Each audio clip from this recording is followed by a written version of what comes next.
Halo semuanya, selamat datang di channel Dokter Anime. Tempatnya bahas alur cerita anime yang durasinya panjang pol-polan. Mimin juga bakal ngasih upload video terbaru juga di sini cuy. BTW Mimin mau ngadain giveaway senilai Rp500.000 buat 5 orang pemenang untuk setiap minggunya. Pengumuman akan diumumkan setiap hari Minggu dan pengumuman akan diumumin lewat Telegram grupnya Dokter Anime cuy. Cari aja Dokter Anime 123, Dokter Anime 123. Caranya gampang banget pastinya dong. Like, komen, dan subscribe channel ini dan komentar bagus dan request judul filmnya cuy. Jangan lewatkan kesempatan ini cuy, karena kesempatan tidak akan datang dua kali. Kalau kalian mau uang 500.000 langsung saja di komen dan dituliskan aja judul filmnya. Gampang banget caranya cuy. Oke lah, kalau begitu langsung saja kita lanjut.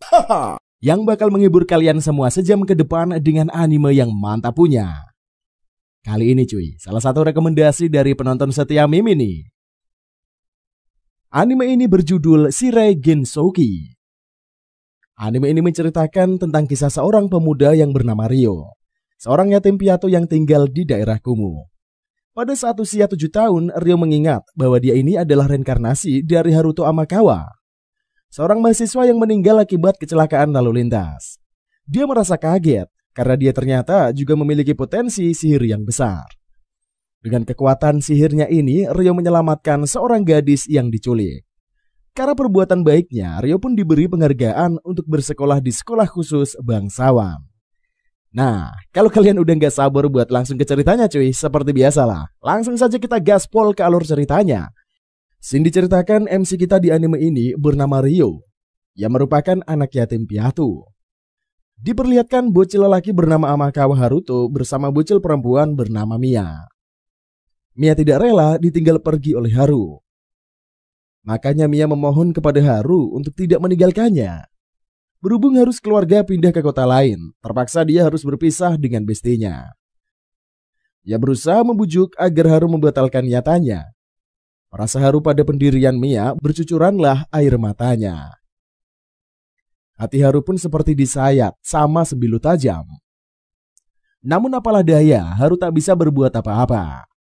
Lantas Haru berjanji ketika dia dewasa nanti akan menjemput Mia. Jika waktu itu tiba, Haru akan menikahi Mia. Kalau mereka menikah, itu tidak akan terpisah selamanya.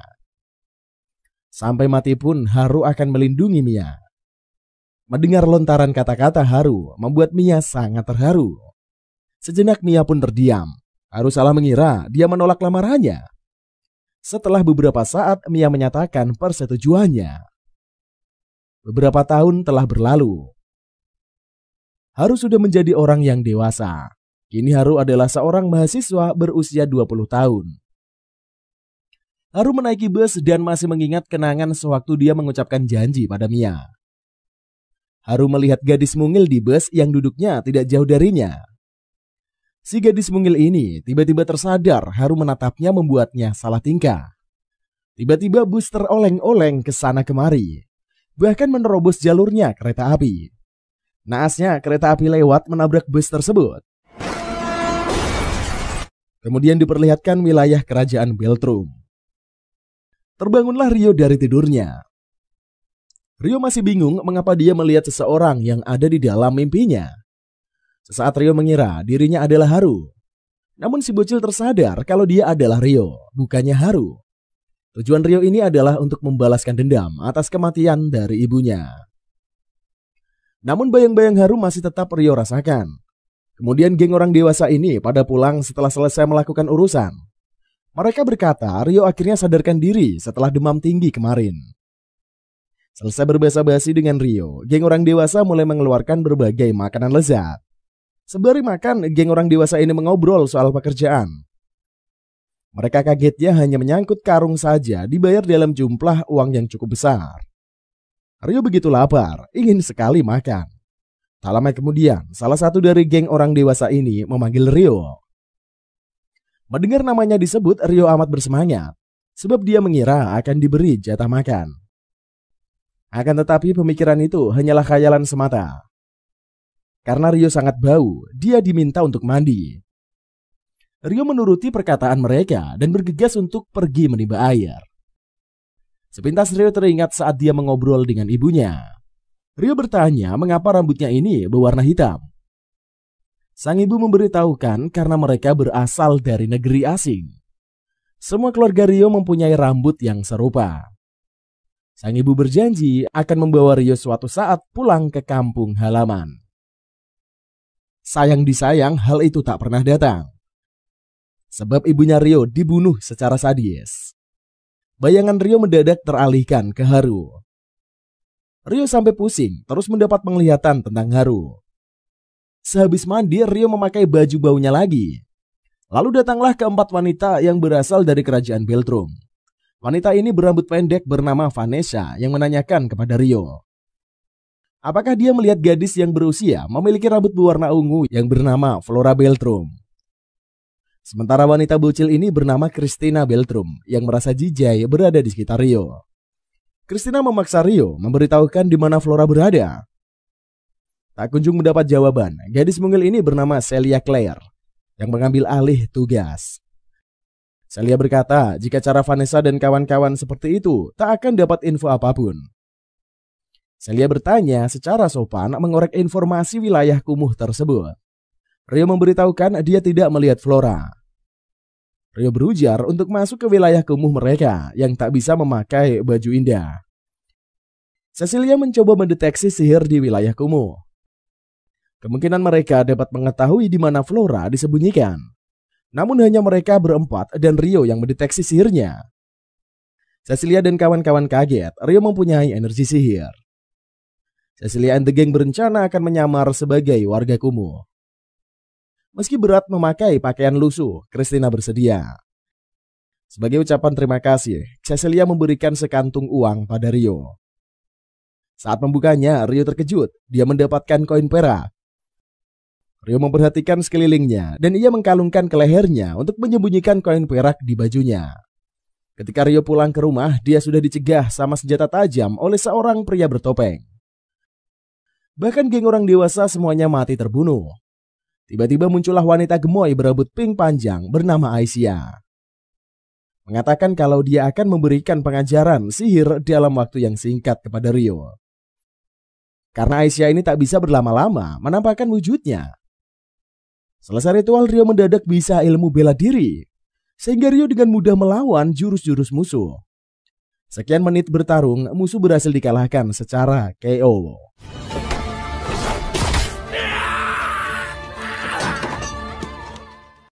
Rio melihat karung yang bergerak-gerak. Lalu Rio membuka tali pengikat karung.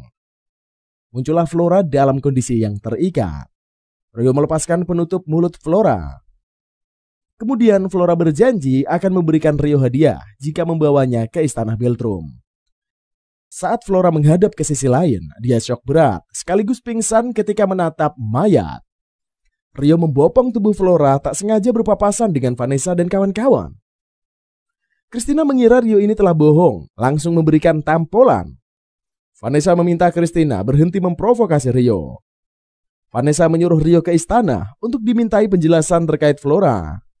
Tidak ada pilihan lain, Rio terpaksa ikut ke sana. Rio meyakini cuma obrolan biasa, tapi dia mendapatkan siksaan dari Charles Arbor, kapten kesatria pengawal kerajaan. Sadisnya penyiksaan itu, rekan Charles memohon supaya Rio ini tidak diperlakukan demikian. Perbuatan Charles bisa membuat Rio kehilangan nyawanya.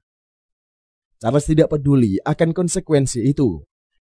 Ia lebih memikirkan melimpahkan semua kesalahan kepada Rio. Charles takut kelalaiannya ini menjaga Flora dapat menurunkan posisinya dan mengancam nyawanya. Sementara Flora telah sadarkan diri dan meminta penjelasan kepada Vanessa tentang apa yang terjadi. Selesai mendengarkan keterangan dari Vanessa, Flora meminta Rio dibebaskan. Flora ingin mengucapkan terima kasih, berkat Rio dia berhasil selamat. Vanessa ditemani Celia pergi ke penjara. Kedua wanita ini kaget melihat Rio yang disiksa. Padahal Vanessa minta Rio untuk diperlakukan dengan hormat dan sopan saat diinterogasi. Charles memakai otoritas menekan Vanessa. Cecil dan kawan-kawan menginfokan kalau Putri Flora sendiri mengatakan Rio adalah penolongnya. Wajah kaget pun terpancar dari Charles. Mau tak mau Charles melepaskan Rio. Cecil mengobati luka Rio menggunakan sihir pemulihan. Begitu tersadar, Rio kaget, luka-lukanya telah hilang.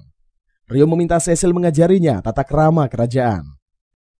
Cecil membantu Rio secara sukarela. Hari dinantikan pun tiba. Keluarga kerajaan telah menunggu kedatangan dari Rio. Tak lama kemudian, Rio sudah bergaya bak kesatria memberikan penghormatan pada Baginda Raja. Selanjutnya Celia membawa Rio untuk masuk ke ruangan kelas. Rio bisa menjadi bagian murid kerajaan berkat bantuan Baginda Raja. Peristiwa itu menjadi gosipan oleh murid bangsawan di kelas. Rio berasal dari daerah kumuh yang bukan mendapatkan rasa persahabatan, melainkan penghinaan. Namun Rio mengacuhkan semua sikap dan penderitaan buruk terhadapnya. Celia pun memulai memberikan pelajaran sekolah. Celia meminta Rio untuk bersikap santuy dalam menerima pelajaran. Lantas teman sekelasnya ini meledek Rio yang tidak bisa baca tulis. Atas saran dari Celia, Rio mengunjungi ruang privat gurunya. Celia marah Rio mengganggunya di tempat ruang pribadinya. Lantas Rio mengungkit kalau mereka ini ada janji temu untuk membahas pelajaran. Sontak saja Celia tersentak dan mulai bersikap ramah. Di dalam hati Rio bergumam kalau Celia mungkin lupa akan janjinya. Saat memeriksa jawaban dari soal aritmatika, Celia terkaget Rio menjawab semua pertanyaan dengan benar. Rio teringat kala itu Haru adalah seorang mahasiswa. Jadi soal anak SD tak mungkin tak bisa dikerjakan. Saat Rio mengatakan aritmatika dasar membuat Celia tercengang. Sebab selain Rio, cuma Christina lah yang bisa menjawab soal tersebut. Rio bercerita kalau ibunya yang mengajarinya. Rio terkenang akan sosok dari sang ibu yang begitu lembut nan hangat. Celia meminta maaf, membuka luka lama Rio. Celia menghidangkan teh untuk dinikmati secara bersama. Keesokan harinya, pelajaran latihan berpedang. Guru meminta Rio latihan tanding dengannya. Pertandingan pun dimulai. Rio memiliki gaya berpedang yang tidak biasa. Para murid menertawakan keahlian pedang Rio. Gaya berpedang itu Rio dapat dari ingatan Haru pada dirinya. Setiap menahan serangan ataupun melakukan serangan balik, semua dilakukan atas pengalaman Haru. Gaya pedang era suci dengan Jepang tentu saja berbeda. Meski Rio kalah, Pak Guru memuji bakat berpedang dari Rio. Pak Guru mengatakan Rio bisa menjadi seseorang kesatria. Namun Rio menyatakan dia tidak ingin pekerjaan itu. Sontak saja para murid terkaget merasa Rio terkesan sombong. Usai pelajaran, Rio menemui Celia di perpustakaan. Celia menanyakan keadaan pertemanan dari Rio. Rio mengatakan dia baik-baik saja. Rio berujar Celia ini orangnya pinter apa pernah mengalami nasib sepertinya. Celia berkata dia diperlakukan tidak baik oleh orang di atasnya. Namun Celia tidak memperdulikannya. Rio berkata dia juga tidak akan peduli. Meski demikian, Celia memiliki teman. Masalahnya, Rio tidak punya satu teman pun. Mendengar hal itu, Rio mengatakan Celia adalah temannya. Rio ini sedikit menggoda teman sekaligus gurunya. Celia malu-malu mendapatkan pujian dari Rio. Hari berikutnya, ujian dilaksanakan. Beberapa hari kemudian, hasil diumumkan. Rio mendapatkan peringkat 1 setara dengan Christina. Sehingga geng Alfonso menuduh Rio ini curang. Lantas Christina dan kawan-kawan meminta keduanya tidak mempermalukan status kebangsawanan karena menuduh orang tanpa bukti. Celia menginfokan kalau Rio tidak berlaku curang. Alhasil geng Alfonso pun pergi dari sana sembari dipenuhi dengan kemarahan. Rio berterima kasih pada kelompok Christina. Namun keduanya merasa tidak membantu Rio, malah bersikap sinis. Sekitar tahun 996 era suci, Pak Guru mengumumkan kalau Rio ikut dalam turnamen pedang. Alfonso murid terpilih juga merasa tak senang akan keikutsertaan Rio. Pak Guru mengatakan secara tegas keputusan sudah mutlak, tak bisa lagi diganggu-gugat. Seperti biasa, sewaktu pelajaran usai, Rio mampir ke perpustakaan untuk membersihkan ruangan. Dari obrolan tersebut, Celia merasa sedih saat mengetahui Rio yang ingin berkelana tidak mau jadi kesatria kerajaan. Rio teringat saat ibunya mengatakan kampung halaman mereka ini disebut sebagai Yaguma. Rio ingin mengunjungi tempat itu. Celia menawarkan Rio agar bisa bekerja di perpustakaan setelah dia menyelesaikan akademinya. Celia berkata dia sangat tergantung pada Rio. Selama ini Rio membantunya dalam banyak hal. Rio mengingatkan Celia akan memasuki usia menikah. Pria asing sepertinya akan menjadi bahan gunjingan. Sayangnya Celia tidak ingin menikah muda. Pada hari turnamen, Rio menjadi peserta pertama dari perwakilan akademi menantang kesatria Charles. Rio mengungkapkan terima kasih alias ledekan atas rawatan Charles ketika dia di penjara. Keduanya bertempur secara sengit. Lagi-lagi teknik pedang Rio ini dianggap orang aneh oleh orang-orang. Meski demikian, keterampilan berpedang Rio ini membuat penonton terkagum. Rio mendapat dukungan dari Celia dan Pak Guru. Di saat waktu yang tepat, Pak Guru memberi aba-aba pada Rio. Dikala itulah juga, Rio berhasil mengalahkan Charles.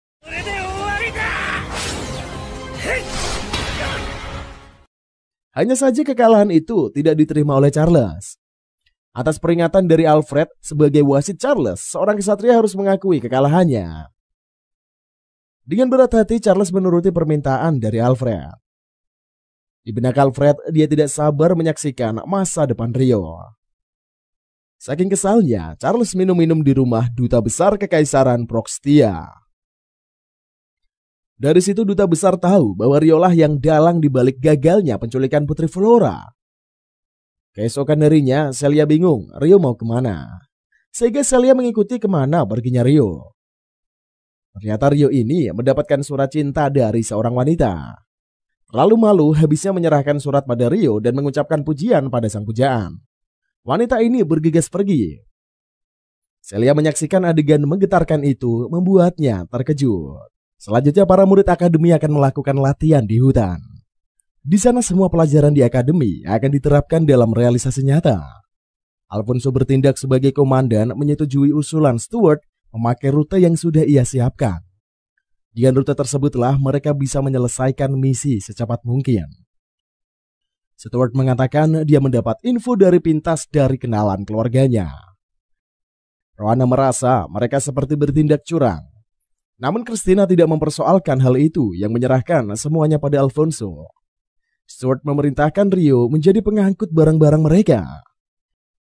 Flora merasa perbuatan para bangsawan ini tidaklah benar membebankan pekerjaan kasar kepada Rio. Christina meminta Flora untuk tidak terlibat urusan dengan Rio. Karena hal itu lebih baik bagi mereka. Flora tidak tega ingin membantu Rio. Namun Rio menilainya secara sopan. Para murid menelusuri hutan berdasarkan arahan di rute. Dari kejauhan, duta besar Reis Wolf terkagum mengetahui kemampuan mawas diri dari Rio. Nyaris saja keberadaannya ini diketahui oleh Rio. Reis mempunyai rencana untuk menguji kekuatan Rio. Di perjalanan, mereka diserang oleh goblin. Alfonso mengarahkan tindakan apa saja yang harus dilakukan. Berkat kerjasama para murid, mereka berhasil mengalahkan monster goblin. Stuart bersikap sombong hanya karena dia bisa menghadapi si goblin. Merasa sudah melewati hutan, semua murid auto senang. Namun yang mengejutkan, mereka berhenti di tepi jurang. Lantas Alfonso tidak tahu harus berbuat apa lagi. Alfonso juga tidak ingin menyalahkan rute pilihan Stuart demi pertemanannya. Tiba-tiba geng orc bermunculan menyerang para murid. Kali ini para murid kewalahan. Akibat terluka, Stuart hilang keseimbangan hingga menabrak Putri Flora. Alhasil Flora terjatuh dari ketinggian. Secepat kilat Rio menolong Flora. Berkat kekuatan angin Rio, Flora balik ke bukit dengan selamat.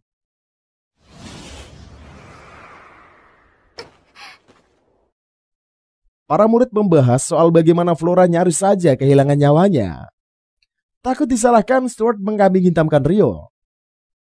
Lalu sebagian murid percaya dan sebagian lainnya hanya pasrah. Meski Flora sudah menjelaskan Rio tidak bersalah, tetap saja suaranya ini tidak didengar. Flora ngotot ingin mencari keberadaan Rio. Suasana pun semakin kacau. Alfonso meminta semua murid kabur dari hutan. Christina mengira Flora ini sudah balik duluan. Nyatanya Flora masih di hutan menolong murid yang pingsan. Mendadak ada monster ganas yang menyerang. Rio muncul menyelamatkan Flora dan kawan-kawan. Flora takjub atas kemampuan tempur dari Rio. Akhirnya Rio mengalahkan monster ganas.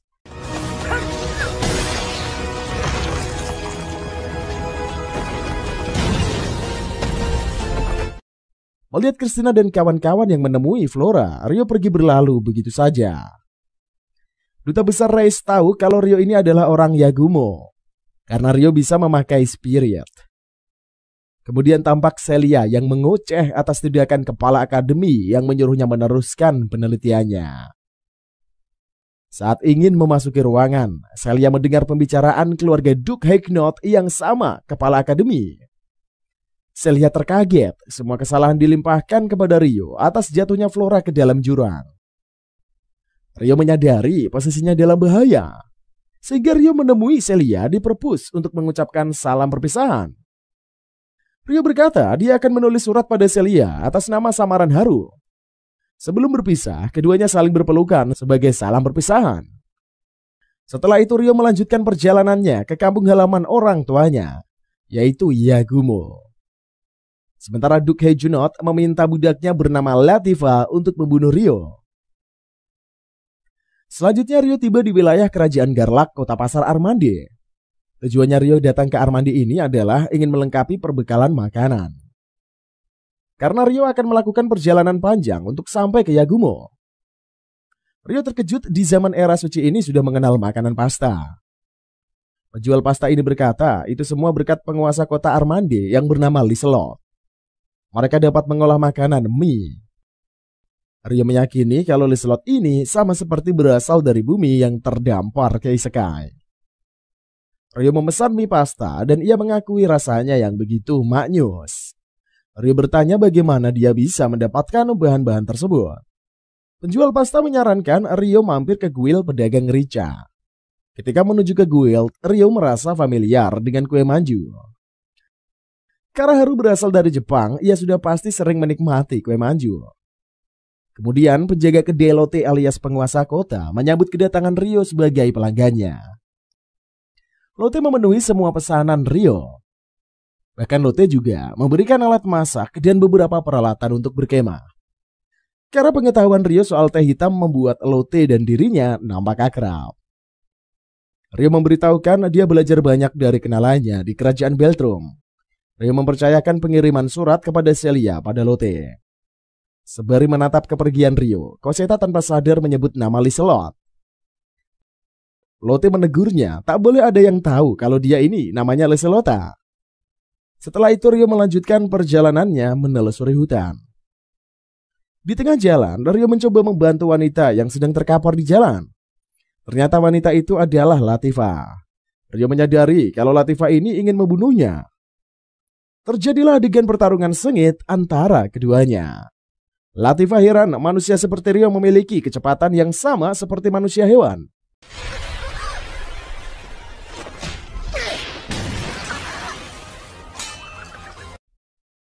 Pada akhirnya Latifah kalah secara telak. Mendadak Latifah melihat kejadian saat dia disiksa oleh Stuart. Saat ditanyai namanya, dia mengaku bernama Endo Suzune. Rupanya Endo adalah gadis mungil yang berada satu bus bersama Haru. Kecelakaan membuat Endo terjebak di isekai, masuk ke tubuh Latifah. Latifah mendapat kesakitan yang luar biasa, sebab tidak menuruti Stuart. Alhasil Latifah menuruti permintaan Stuart untuk memanggilnya sebagai kakak. Mendadak Latifah jadi histeris menangis sembari berteriak keras. Rio memakai kekuatannya untuk membuat Latifah pingsan. Saat mengetahui Latifah memakai kalung budak, Rio berusaha melepaskannya. Ketika Akademi Rio pernah membaca buku bagaimana melepaskan kalung perbudakan. Setelah kalung terlepas, Rio membangunkan Latifah. Rio menginterogasi siapa master yang memerintahkan Latifah untuk membunuhnya. Berdasarkan cerita Latifah, Rio tahu kalau keluarga Duke Haguenot ini adalah master dari Latifah. Rio mengancam akan membunuh jika Latifah masih ada niatan menghabisi nyawanya. Rio menyarankannya agar Latifah pergi ke daerah timur yang merupakan tempat tujuannya juga. Karena di tempat itulah Latifah bisa hidup nyaman. Rio tidak nyaman melarang Latifah mengikutinya. Latifah bersedia dipakaikan kalung budak asal bisa pergi bersama Rio. Hati Rio luluh bersedia melakukan perjalanan dengan Latifah. Dimulailah petualangan Rio dan Latifah. Ketika beristirahat sejenak, Rio memberikan Latifah sandwich. Begitu menyantap makanan yang enak, Latifah menangis. Sebelumnya Latifah hanya diberi makanan hewan oleh Stuart. Rio meminta Latifah makan dengan perlahan, karena tidak ada orang yang dapat merebut sandwichnya. Selesai makan, keduanya melakukan perjalanan lagi. Sampailah di suatu tempat, Rio memutuskan untuk berkemah. Rio memasak makan malam spaghetti. Rio kaget Latifah tahu soal spaghetti. Latifah sendiri bingung mengapa dia bisa memanggil nama itu. Kemudian Latifah makan secara lahap. Malamnya Latifah bermimpi buruk menyebut keluarganya ini dari kota Tokyo. Dari situlah keyakinan Rio semakin kuat bahwa Latifah dan dirinya sama berasal dari bumi yang terjebak ke isekai. Rio menenangkan Latifah dan membuatnya tertidur terlelap. Keesokan harinya, Latifah terkejut Rio tidur berhadapan-hadapan dengannya. Latifah meminta izin memanggil Rio menggunakan sebutan kakak. Latifah sangat senang Rio memberinya izin. Sementara Celia senang mengetahui Rio yang baik-baik saja. Celia terkaget, kok bisa tiba-tiba dalam 3 hari ke kota Amandi?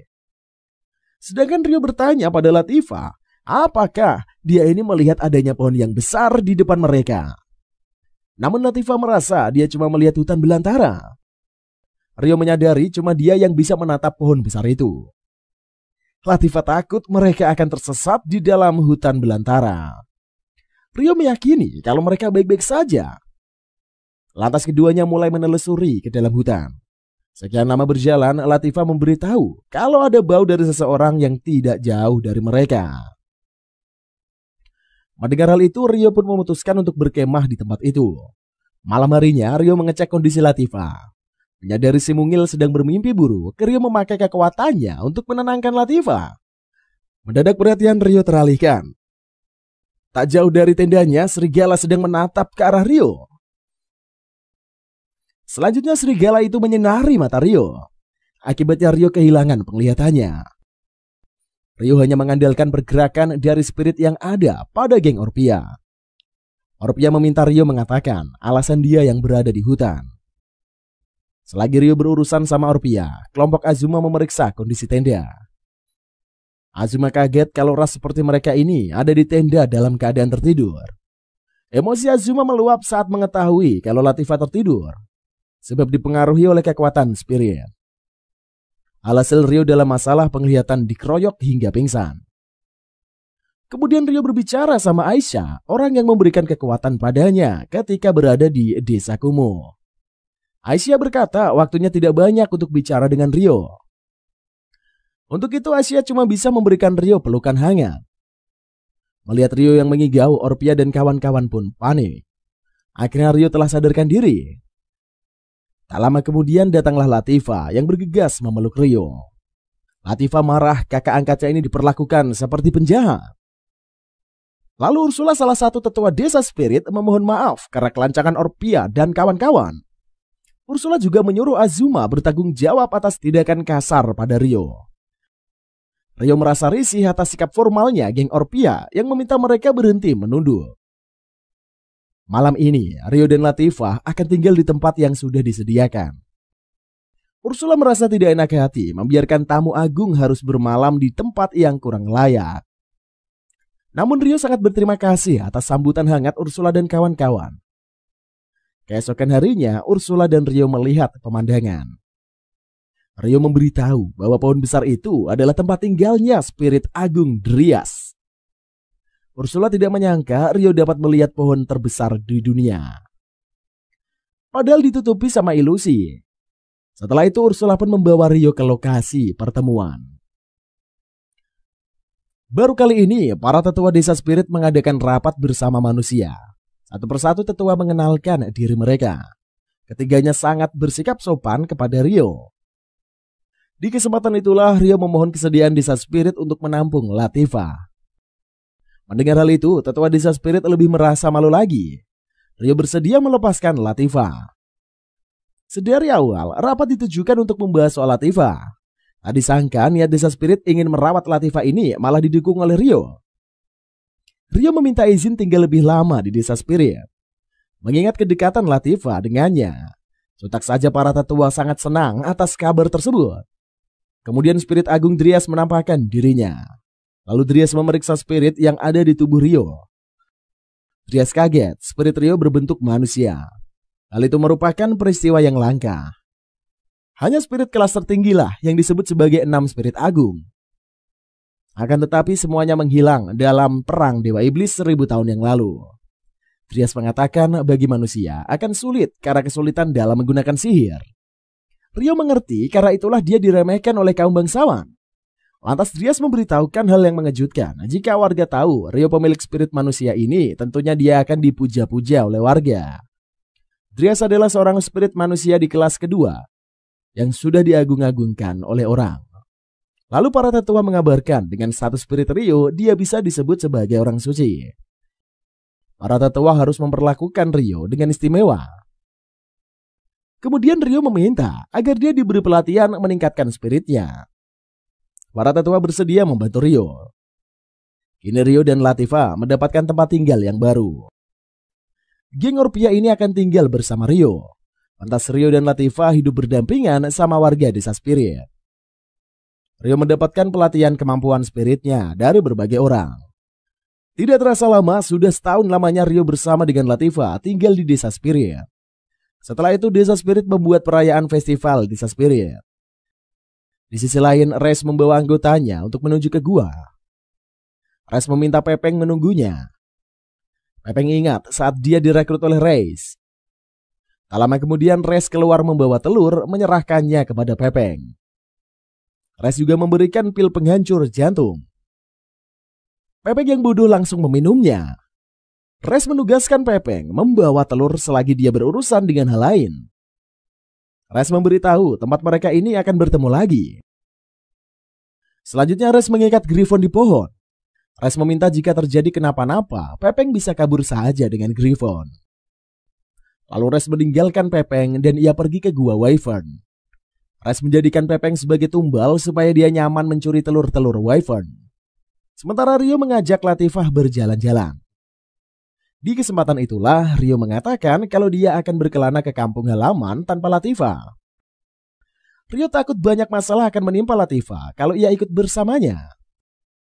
Akan tetapi Latifah tidak terima, memilih kabur dari Rio. Sedangkan di luar desa spirit, sekelompok Wyvern berterbangan ingin mendekati Pepeng. Tanpa tahu bahaya mendekatinya, Pepeng duduk santuy sembari menggendong telur. Desa spirit mendapatkan sinyal bahaya.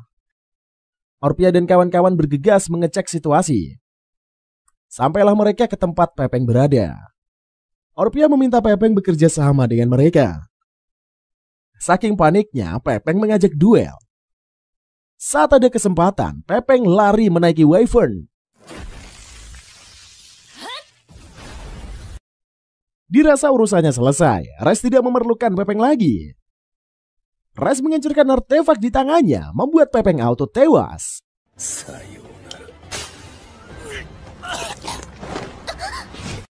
Di perjalanan kembali ke desa, tanpa sengaja Latifah menemui anak Wyvern. Mendadak Wyvern hitam menghampiri Latifah. Wyvern hitam mengira Latifah telah membunuh anaknya. Saking dendamnya Wyvern hitam, ia hendak membunuh Latifah. Berkat pertolongan Alma, Latifah bisa diselamatkan.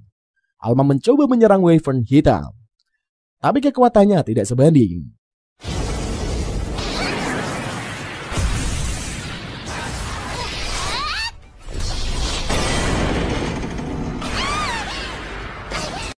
Kemudian Latifah tahu dari Alma kalau tak dicegah, Wyvern akan memasuki desa. Sebagai bagian dari warga desa, Latifah menjadikan dirinya pengalian. Alma menyuruh Latifah bersabar. Dia akan bertukar posisi dengan Latifah menggunakan sihir. Sementara Rio mendapatkan kabar dari tetua kalau Wyvern menyerang. Terpaksa festival dibatalkan. Semua warga desa sedang dievakuasi ke tempat yang lebih aman. Teringatlah Rio kalau Latifah masih ada di hutan. Secepat kilat, Rio mencari Latifah. Latifah dalam kondisi yang terpojok. Ia mendapatkan pertolongan dari Rio. Hanya seorang diri saja, Rio berhasil mengalahkan Wyvern hitam.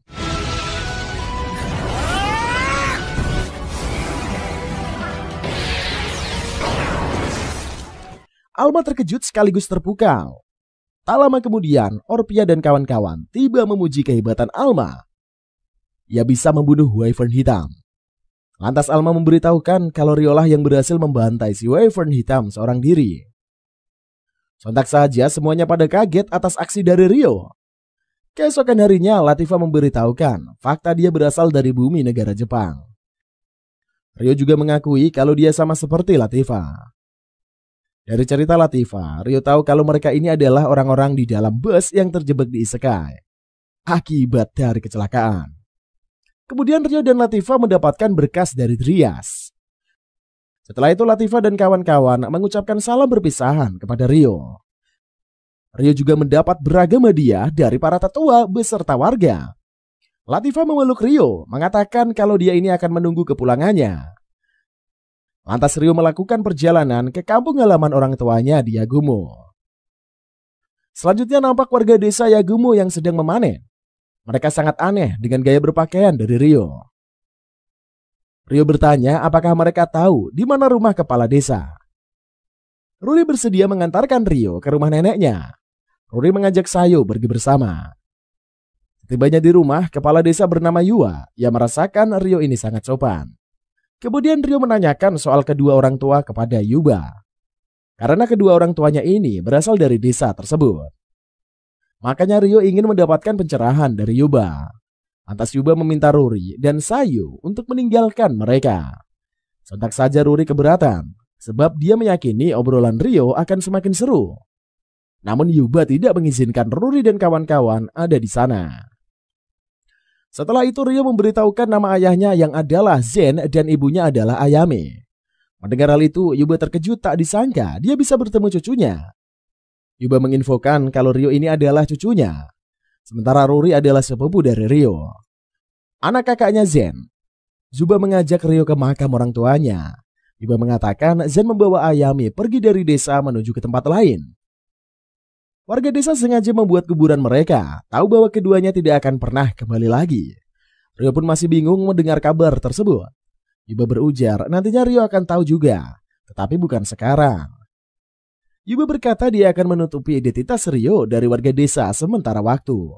Rio meminta izin untuk lebih lama lagi di makam orang tuanya. Yuba mengingatkan Rio untuk tidak pulang terlalu larut. Saat malam tiba, Rio sudah berada di rumah. Yuba dan kawan-kawan meminta Rio makan malam bersama mereka. Esok harinya, Rio bangun pagi menyapa Yuba di dapur. Ketika melihat pakaian Ruri, Rio langsung berbalik.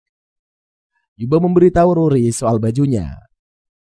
Ruri ini langsung memperhatikan kimononya yang terbuka di bagian aurat.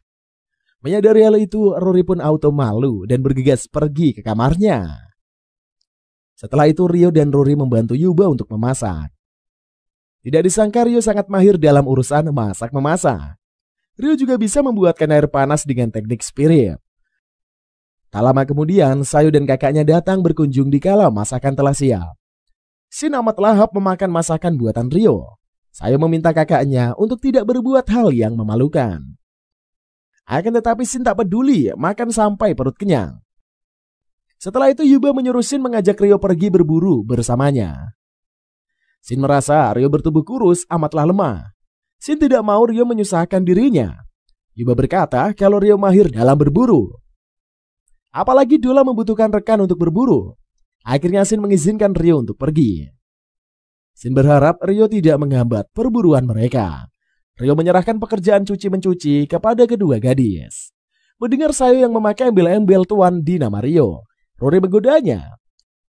Sayu melihat Rio yang seperti seorang bangsawan. Bagi Sayu, Rio sesuatu hal yang sulit untuk digapai.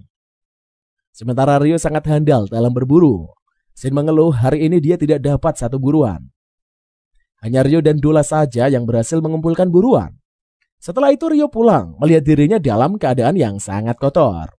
Sehingga Rio memutuskan untuk memakai teknik spirit mendirikan tempat pemandian air panas. Bahkan Rio menciptakan sabun supaya tubuhnya bersih dan harum. Selesai mandi, Ruri dan kawan-kawan menghampiri Rio. Ruri kaget Rio bisa membuat pemandian. Begitu mencium keharuman dari tubuh Rio, Ruri meminta Sayu merasakan aromanya juga. Dengan malu-malu, Sayu mendekat pada Rio. Kedua wanita ini merasa kagum setelah membangun kamar mandi. Rio juga menciptakan sabun mandi. Tak lama kemudian datanglah Shin yang menjemput Sayu. Terjadilah adu bacot di antara Shin dengan kedua wanita terkait Ryo. Mendapat ejekan dari Rory dan kemarahan Sayo, Shin semakin jengkel. Keesokan harinya, Ryo bantu-bantu Yuba memanen. Yuba mengucapkan terima kasih atas bantuan petugas pajak Saga Hayato. Kali ini hasil panen di desanya sangat bagus. Selain dapat memenuhi kebutuhan warga, hasil panen bisa dijual ke ibu kota. Tak lama kemudian, tiba-tiba saja terdengar keributan dari tempat pemandian. Ryo dan kawan-kawan segera pergi ke tempat pemandian, sedangkan Shin sedang ribut sama penduduk desa sebelah. Karena Gon mengganggu Rory dan adiknya, Sayo. Rory memperingatkan Gon untuk tidak berbuat kasar, sebab Gon ini adalah anak kepala desa sebelah yang akan takut menyebabkan masalah bagi desa. Akan tetapi Gon menatap mesum pada Rory maupun Sayo. Secara percaya diri, Gon mengaku kalau Rory ini adalah calon istrinya. Rory merupakan satu-satunya keturunan Yuba. Gon ingin meminang si gemoy demi hasrat dan ambisinya. Rory tidak sudi mendengar ucapan menjijaikan dari Gon si otak mesum. Ketidaksopanan Gon terhadap kaum wanita desa, Shin ingin memukulnya. Namun Gon menangkisnya dengan mudah. Sampai Gon tega mencekik leher Shin. Tak lama kemudian, Yuba tiba-tiba menghentikan keributan. Yuba meminta maaf atas kesalahpahaman Yuba yang bersedia mengizinkan Gon tinggal sampai keretanya diperbaiki. Meski demikian, Yuba tidak mengizinkan Gon keluar dari penginapan tamu. Setelah itu Gon pergi menatap sinis ke arah Ryo. Gon hendak menjahili, malah dirinya yang dirundung oleh Ryo. Sementara Gon memperingatkan warga desa untuk tidak bepergian, sebab Gon tidak bisa dipercaya. Kemungkinan Gon akan melanggar aturan. Shin sangat cemas atas nasib Sayo. Shin cuma tinggal berdua saja sama adik satu-satunya Sayo. Shin merasa tenang jika Sayo tinggal di rumah kepala desa. Yuba mengizinkan Sayo tidur di rumahnya. Pada malam harinya, Gon bersama dengan anggota berencana untuk menyusup ke rumah Rory. Ternyata Gon ini sengaja merusak keretanya untuk bisa menjalankan misi bejatnya pada Rory. Sebelum tidur, Ryo menyerahkan artefak kepada Rory dan kawan-kawan. Ryo menyuruh Rory untuk meletakkan artefak di sudut pintu untuk berjaga-jaga, kalau saja dalam bahaya. Ketika malam terlalu larut, Gon mulai menjalankan rencana tak bermoralnya itu. Gon masuk ke kamar dan melihat kedua gemoy yang tengah terlelap. Rory sadar kalau ada seseorang yang masuk ke kamarnya. Rory shock Gon sudah ada di tempat tidurnya. Gon mengancam akan berbuat kasar jika Rory berteriak. Gon juga memperingatkan Sayo untuk tidak membuat keributan. Kalau Sayo melanggar, Gon tak segan-segan akan membenturkan kepala Rory. Mendadak cahaya terang bersinar, Ryo sudah ada di hadapannya. Melihat Gon yang ingin berlaku kasar, Ryo mengamuk sejadi-jadinya kepada Gon. Karena adegan Gon terhadap Rory memunculkan bayangan kematian ibunya Ryo.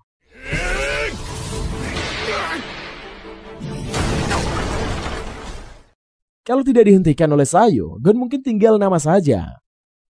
Lalu Hayato berkata dia akan mengurus Gon and the gang untuk dibawa ke penjara ibu kota. Keesokan paginya, Ryo memasak di dapur, memohon maaf atas keributan yang dia buat tadi malam. Hayato dan kawan-kawan mengucapkan terima kasih kepada Ryo karena bantuannya. Yuba berkata Ryo ini sangat mirip dengan seseorang. Rory penasaran akan hal itu. Tapi Yuba tidak memberitahukan. Kemudian Sayo dan Rory pun membantu Ryo untuk menghidangkan sarapan pagi. Selanjutnya Yuba memberikan surat kepada Hayato untuk disampaikan kepada Goukin, ayahnya. Hayato berjanji akan mengantarkan sesudah dia menyelesaikan tugasnya di desa lain. Kemudian geng Hayato bersama kelompok Ryo melakukan perjalanan bersama. Sampai di tengah perjalanan, keduanya berpisah. Setelah beberapa hari melakukan perjalanan, sampailah mereka di ibu kota kerajaan Karasuki. Setelah itu Dola mengajak Shin dan Ryo pergi bersamanya. Lalu Dola dan kawan-kawan mampir ke warung kamutan. Ryo tidak pernah makan, merasa kamutan ini adalah makanan asing. Dola memberitahu kamutan ini sangat lezat. Shin saja sampai ketagihan memakan kamutan.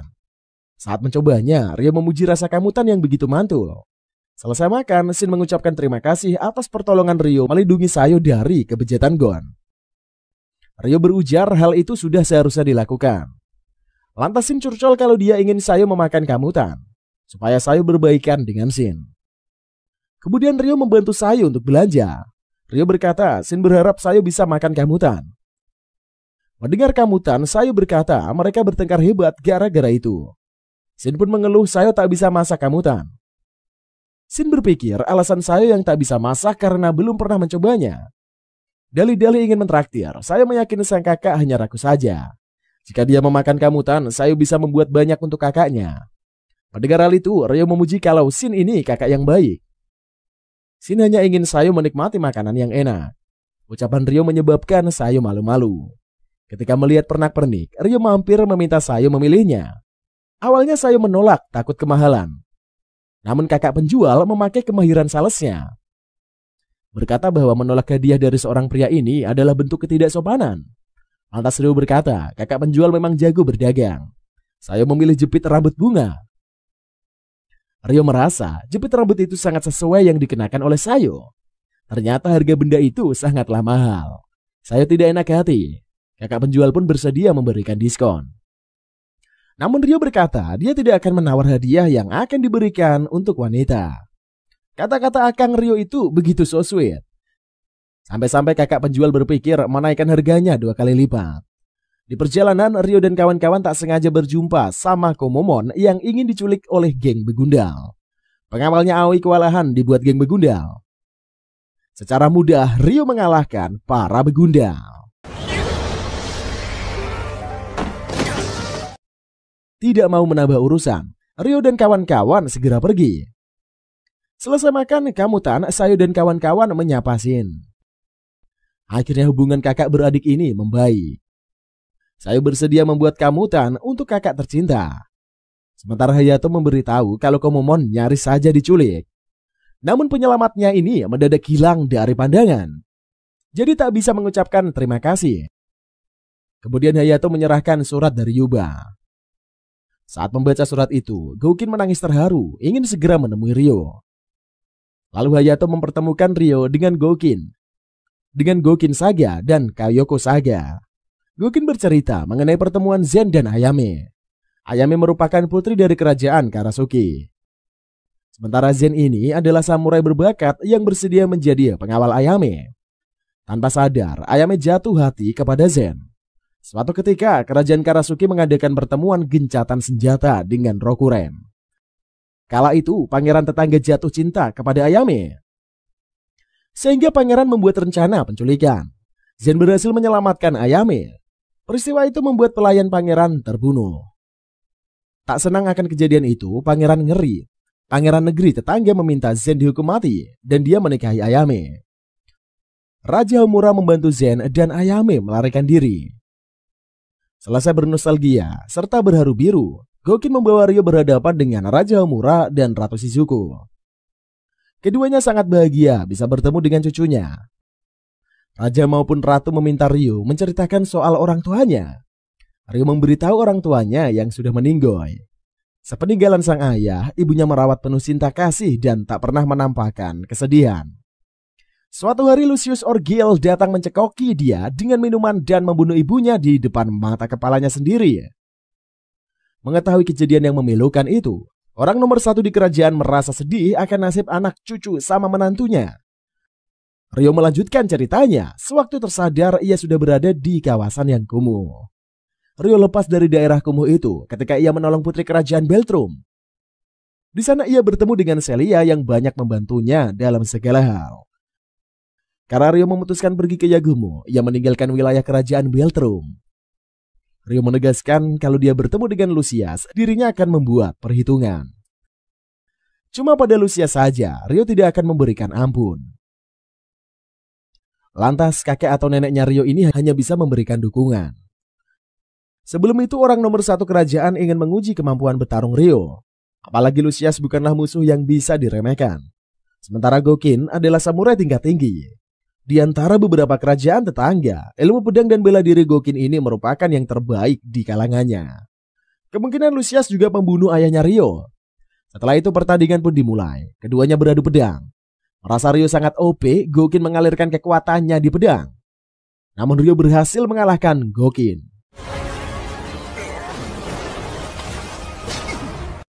Hayato dan kawan-kawan sangat takjub Ryo dapat mengalahkan Goukin. Rio dianggap lulus tak perlu belajar lagi dari Goukin. Sementara Sayo dan kawan-kawan sedang menunggu Rio. Rory menunjukkan keberadaan Rio di mana. Rio berjanji pada diri dan ibunya kalau dia ini akan bergerak maju. Ia akan menghadapi semua masalah tanpa disertai dengan rasa takut. Selanjutnya Rio sudah pulang ke desa Yagumo. Rio memberitahu identitasnya kepada Rory. Akhirnya Rory tahu kalau dia sepupuan sama Rio. Namun saat Rory mengetahui Rio adalah keturunan kerajaan Karasuri, dirinya terkaget. Awalnya Rory tak percaya, Yuba meyakinkannya. Sehingga Rory pun berusaha untuk bicara formal. Meski dia kesulitan, Rio meminta Rory mengomong seperti biasanya. Rory juga meminta Rio berbicara santuy dengannya. Apalagi mereka ini adalah saudara. Rio mengatakan niatnya akan pergi meninggalkan desa untuk melanjutkan perjalanan. Rio berencana 6 bulan ke depan selesai festival, dia akan melaksanakan niatnya. Keesokan harinya, Rio dan kawan-kawan mulai bertani. Rio mengajari penduduk desa caranya bertani beragam macam tanaman. Kemudian Rio memberitahu kepada Sayo niatnya adalah untuk meninggalkan desa. Sayo berusaha menyimpan kesedihannya, mengaku kalau tanah memasuki matanya. Rio membantu Sayo untuk menyediakan air untuk membasuh wajah. Setelah itu Sayo ditemani Rory lanjut menanam. Sepulangnya ke rumah, Rory menangis. Shin meyakini air mata adiknya tumpah karena Rio dan ia ingin membuat perhitungan. Sayo menjelaskan kepada kakaknya Rio tidak salah sama sekali. Begitu mengetahui Rio akan pergi dari desa, Shin memohon agar Rio ini tidak menjalankan niatannya.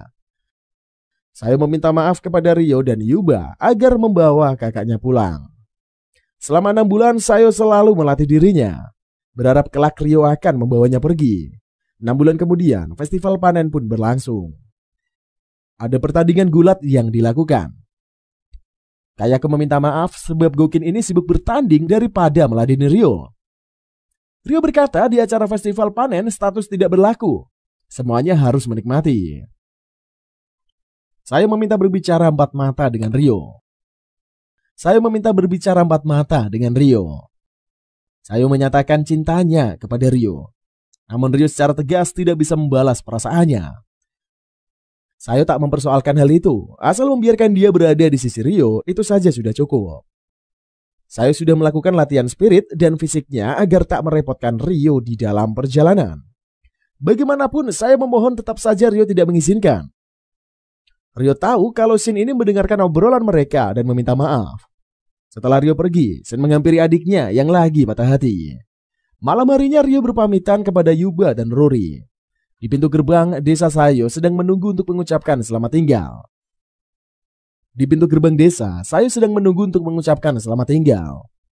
Rio sangat senang Sayo mengantar kepergiannya. Sekian lama berjalan, Rio tiba di desa Spirit. Di sana para tetua telah menyambutnya. Rio meminta para tetua membuatkan rumah portable. Ursula menyerahkan tugas itu pada Dominic. Setelah itu Rio dan kawan-kawan pulang ke rumah disambut hangat oleh Orvia and the gang. Rio memuji perubahan para wanita yang ditinggal selama 2 tahun. Kemudian dengan polosnya, Latifah mengajak Rio untuk mandi bareng. Sontak saja, Sarah dan kawan-kawan terkejut melarang Latifah melakukan hal itu. Kemudian Sarah and the gang terkejut melihat Rio bersama wanita yang tanpa busana. Rio berusaha menjelaskan kesalahpahaman itu. Sarah membantu Rio untuk meyakinkan teman-temannya. Setelah itu geng Latifah tahu kalau wanita ini adalah spirit Rio. Mendadak Rio terbayang-bayang wajah spirit yang mirip cinta pertamanya ini seperti bunga sakura yang berguguran. Atas penglihatan itu Rio memberi nama Asia.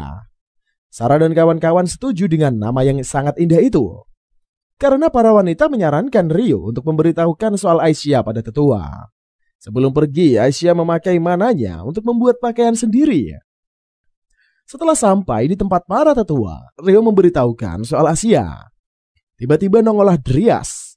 Karena dia merasa ada kekuatan yang luar biasa di desa, Dryas tidak bisa menemukan Aisyah spirit dalam golongan apa. Saat dites kemampuan, Aisyah bisa semua elemen. Sontak saja Dryas dan kawan-kawan kaget, baru kali ini spirit bisa memiliki semua elemen. Di momen itulah Aisyah menyinggung nama Haru. Terpaksa Rio memberitahu nama itu dia gunakan seperti ketika di Stral. Rio menjadi buronan di kerajaan Beltrum. Para tetua meminta pembahasan itu untuk dibahas lain kali saja. Untuk mengetahui detail soal Aisyah, dilakukan uji tanding. Pertarungan Aisyah dan Rio berlangsung sangat sengit. Aisyah begitu lincah, cekatan, dan juga pergerakannya super duper cepat. Dia memutuskan tidak bertarung dengan jarak dekat. Seperti ucapan Aisyah, dia bisa menggunakan semua elemen yang terbukti dari pertandingannya. Dia segera menghentikan duel. Jika diteruskan, desa akan hancur. Sesuai permintaan Rio, rumah telah diselesaikan oleh Dominic. Asal Rio bisa menstabilkan tanah, maka rumah tersebut bisa diletakkan di mana saja. Dominic juga membuat pemandian air panas di dalam rumah. Di kesempatan itulah Rio menginfokan dia akan segera pergi. Apalagi rumah sudah disiapkan. Sebelum memasuki rumah, Sarah mengingatkan agar Rio menghabiskan waktu lebih banyak dengan Latifah. Rio menikmati berendam air panas mengingat ucapan Sarah. Saking sibuknya latihan spirit, Rio tak punya banyak waktu bersama Latifah. Mendadak Latifah masuk ingin membasuh punggung Rio. Awalnya Rio keberatan karena dipaksa, dia pun bersedia.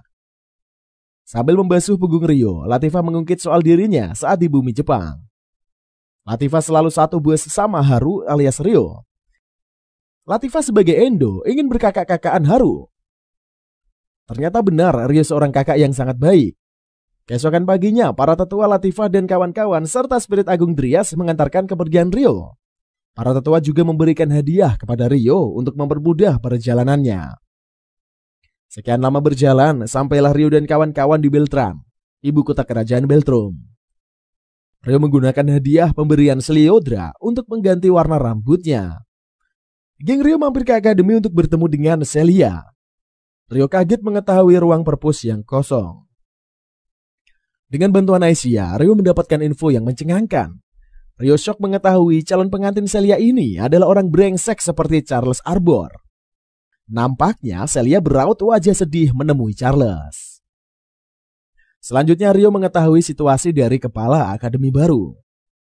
Kalau kerajaan Beltrum kalah perang sama kekaisaran Proxia, keluarga Duke Herjunot ini membawa kabur Putri Flora. Kedekatan Duke Albir pada duta besar kerajaan Proxia si Reis menjadikan keluarga mereka berkuasa. Lantas Asia mencari tahu keberadaan Celia. Segera Rio menemui Celia yang lagi galau. Begitu melihat Rio, Celia amat senang. Ia langsung memeluknya. Selesai berbasa-basi, Rio menanyakan di hati terdalam Celia apakah menginginkan pernikahan tersebut. Celia tidak mengakui kebenaran isi hatinya menolak pernikahan. Malah meminta Rio untuk pergi. Keesokan harinya, Celia sudah berdandan bak seorang putri iklan. Charles sangat terpesona akan kecantikan Celia. Setelah itu Charles pun memperkenalkan Celia kepada keenam istrinya. Sebagai istri pertama, Tanesia diberi tugas untuk menemani Celia. Saat Charles pergi, Tanesia memberikan peringatan yang keras. Celia harus mematuhinya, meski dari status lebih tinggi dari keenam istri. Dalam posisi istri Celia ini adalah yang terendah. Jadi Celia harus menuruti perkataan dari Tanesia.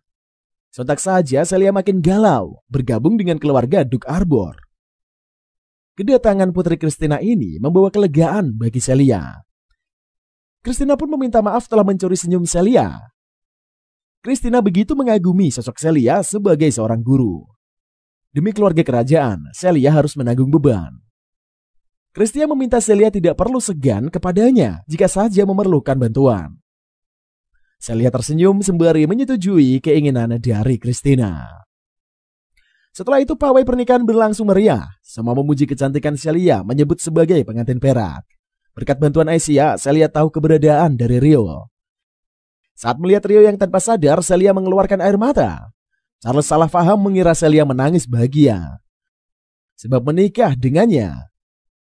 Setelah itu sampailah Charles dan kawan-kawan di gedung pernikahan. Mendadak terjadi keributan karena Rio hadir di pesta. Rio melewati semua penjagaan membogem perut Charles. Dia menjadikan Charles sebagai pijakan kakinya. Di situasi kacau itulah Rio berkomunikasi dengan Celia melalui telepati. Dari obrolan itu Rio mengetahui niat sebenarnya Celia. Agar tidak melibatkan keluarga kerajaan, Rio bertindak sebagai penculik Celia. Rio mengumumkan kepada semua orang kalau dia ingin membalas dendam kepada Charles. Makanya Rio akan membawa pengantin Charles untuk pergi. Celia pun berakting menambah kepercayaan bahwa dia dibawa paksa oleh penculik. Rio mengubah warna rambutnya membuat identitas tidak diketahui. Rio menggendong Celia sembari bertarung melawan para musuhnya. Ryo begitu hebat, tidak ada satupun serangan mereka yang bisa mengenai Ryo. Rice menyadari kalau penculik Celia ini adalah Ryo. Sehingga Rice menguji coba dengan menembakkan serangan ke arah Ryo dan kawan-kawan. Namun Ryo berhasil membawa Celia untuk kabur. Charles panik atas serangan itu, takut pengantinnya akan terluka. Baik keluarga Arbor maupun keluarga Claire sangat mencemaskan anak mereka. Charles meminta Alfred melakukan pengejaran. Sementara Ryo meminta Aisyah membawa Celia kabur selagi dia mengelur waktu. Aisyah berkata dia akan menjelaskan tentang dirinya di perjalanan sambil membawa Celia. Sedangkan Ryo berhasil mengalahkan musuh-musuhnya. Walau ia dikeroyok, tidak lama kemudian Alfred tiba dan mengajak Ryo berduel. Ryo hanya menggunakan 2 belati, namun dapat memberikan tekanan kepada Alfred. Terpaksa Alfred mengeluarkan jurus pamungkasnya.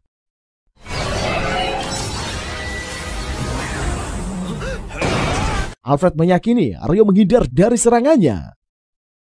Alfred meminta semuanya pengawal mencari keberadaan Ryo dan Celia. Sementara itu, Ryo berhasil tiba di tempat janjian. Celia sangat senang Ryo selamat sampai tujuan. Mendadak terjadi ledakan di beberapa tempat. Aisyah meminta Ryo menyelamatkan banyak orang dari bumi yang mampir ke Isekai. Segera Ryo menyelamatkan makhluk di bumi Jepang dari para Yakuza. Mereka kaget, Ryo pandai bahasa Jepang. Lalu Ryo dituntun untuk menolong teman-teman mereka. Ryo terkejut dia dapat bertemu lagi dengan teman masa kecilnya, sekaligus cinta pertamanya, yaitu adalah Mi yang bernama lengkap Miharu Ayase. Akhirnya Ryo dan Mi bisa reunian. Mi tidak mengenal Haru, karena bersemayam di tubuh dari sang MC. Tak lupa Mi mengucapkan terima kasih kepada dewa penolongnya ini cuy. Dan ceritanya pun ikutan usai sampai di sini cuy. Anime ini merupakan serial yang mainstream banget cuy, sehingga penyajian prolog yang mengejutkan merupakan hal yang perlu dilakukan agar membuat penonton lebih terkesan dengan ceritanya. Kemudian mulai masuk ke dalam cerita, memiliki konsep yang unik dan sistem reinkarnasi tokoh utama hingga terciptanya sebuah kekuatan sihir. Perkembangan ceritanya pun menyajikan topik-topik yang mungkin akan membentuk masalah utama yang ingin diangkat, kemudian tujuan tokoh utama hingga kekuatan rahasia yang dimiliki oleh tokoh utama. Pada bagian cerita, sebenarnya hal yang menarik untuk dibahas ini adalah soal konsep reinkarnasi dari serial ini cuy, yang cukup terbilang unik lah. Di mana penonton diperlihatkan dengan benturan ingatan 2 tokoh di dalam satu tubuh. Sehingga menghasilkan konflik yang baru untuk ditonton. Namun selain menghasilkan konflik juga menghasilkan misteri yang baru juga. Terima kasih untuk kalian yang menonton dari awal sampai akhir. Jangan lupa untuk dukung kami terus dengan cara like, comment, dan subscribe. Share juga ke teman-teman kalian. Jangan lupa untuk rekomendasikan film favorit kalian. Tulis di kolom komentar. Pasti Mimin akan menghibur kalian setiap harinya. Masih bersama Mang Upi hanya di channel ABP. See you in the next video. Sampai bertemu lagi and bye-bye.